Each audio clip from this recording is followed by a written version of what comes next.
Covid சொல்லுங்க.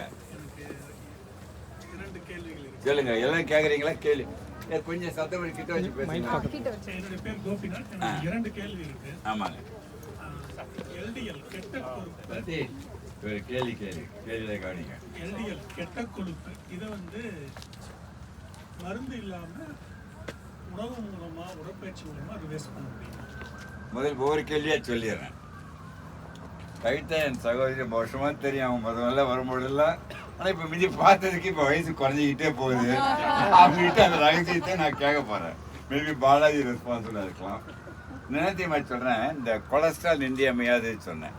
அனிதா பார்த்தா எனக்கு 20 வருஷத்துக்கு முந்தையவே தெரியுன்றாங்க. இப்போ தான் பார்த்து யாரும் நினச்சி பார்த்துட்டீங்க. ஒரே தெரியும்னு நினச்சிட்டு இருக்கேன் தவிர, அவங்க சில மெட்ரானிக்கல் பேஸ் மேக்கர் அவங்க விற்கிறதுக்காக என்கிட்ட வந்திருக்காங்க. நான் ஃபஸ்ட்டு பேஸ் மேக்கர் 60 வருஷம் முந்தைய தமிழ்நாட்டிலே இல்லை, இந்தியாவில் முதல் தடவை போட்டேன். அதுக்கு எல்லாம் சப்போர்ட் பண்ணியிருக்கேன். ரொம்ப நன்றி அனிதா.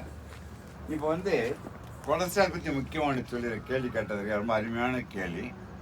கொலஸ்ட்ரால் இல்லைன்னா உயிர் வாழ முடியாது. மகிழ்ச்சியுடன் இருக்கின்ற வரை அந்த கொலஸ்ட்ரால் இரத்த குழாயில் படியாது. அந்த சைடுக்கு ஆனால் மறுபடியும் போட்டுக்கிறேன் கேட்டதுக்கு.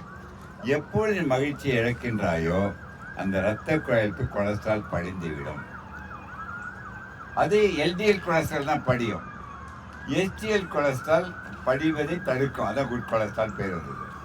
இதை பாருங்களேன், முக்கியமாக சொல்கிறேன். இந்த எல்டிஎல் கொலஸ்ட்ரால் 2 பிரிக்கிறோம். உணவிலிருந்து சாப்பிடுவது. 2வது, மன மகிழ்ச்சியற்று இருந்தால் உங்கள் உடம்பு ரத்தத்தில் இந்த லிவர் கெட்ட கொலஸ்ட்ராலை ப்ரொடியூஸ் பண்ணிக்கிட்டே இருக்கும். நீ எதுவுமே பண்ணியிருக்க மாட்ட, டயட் கேர்ஃபுல்லாக இருக்க, லீனாக இருப்ப. ஸ்மோக் பண்ணால் எல்டிஎல் கொலஸ்ட்ரால் கூடிடும், டென்ஷனாக இருந்தால் எல்டிஎல் கொலஸ்ட்ரால் கூடிடும். லிவருடைய கொலஸ்ட்ரால். ஸோ கெட்ட கொலஸ்ட்ரால் உணவிலிருந்து இன்னொன்று இன்டர்னல் ஹெப்பாட்டிக். உணவில் தவிர்த்துருவீங்க. ஹெப்பாட்டிக்கை தடுக்கணுன்னா நான் சொன்ன 3 மந்திரங்கள் தான். ஓகே. இந்த எச்டிஎல் குட் கொலஸ்ட்ரால் சொல்கிறேன்ல, அந்த எச்டிஎல் இந்த குட் கொலஸ்ட்ரால் 50 மில்லிகிராமை தாண்டி இருக்க வேண்டும் என்றால் அது உணவிலும் கிடையாது, மருந்திலும் கிடையாது. உங்களுக்கு லிவர் மட்டும்தான் சிந்தசைஸ் பண்ண முடியும். எப்போ திரும்ப சிந்தசைஸ் பண்ணோம்? மகிழ்ச்சியாக இருந்து உடற்பயிற்சி சீராக செய்து கொண்டு எக்ஸசைஸ் பண்ணிக்கொண்டு இந்த புகைப்பிடிவை தவிர்த்து விட்டால் உடலை கரெக்டாக வச்சு எஸ்டிஎல் கூடிக்கிட்டே இருக்கும்.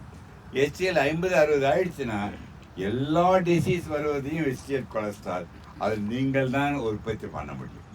ஸோ கொலஸ்ட்ரால் முக்கியம். அந்த எல்டிஎல் பாருங்க, ஒருத்தர் லீனாக இருப்பான், ஸ்மோக்கே பண்ண மாட்டான், பியூர் வெஜிடேரியன், அவனுக்கு கொலஸ்ட்ராலே குறையாது. எப்போ தெரியுமா? ஸ்மோக் பண்ணுறது, டென்ஷனாக இருக்கும் பொழுது லிவர் கொலஸ்ட்ரால் அதிகமாகிட்டே போயிடும். நோயாளிகள் 100 பேருக்கு 90% 1 வருடத்தில் சுகருக்கோ ப்ரெஷருக்கோ கொலஸ்ட்ராலுக்கோ மருந்தே தேவையில்லை. இந்த 3 மந்திரங்களை கடைப்பிடிக்க ஆரம்பிச்சிட்டா போதும். ஓகே.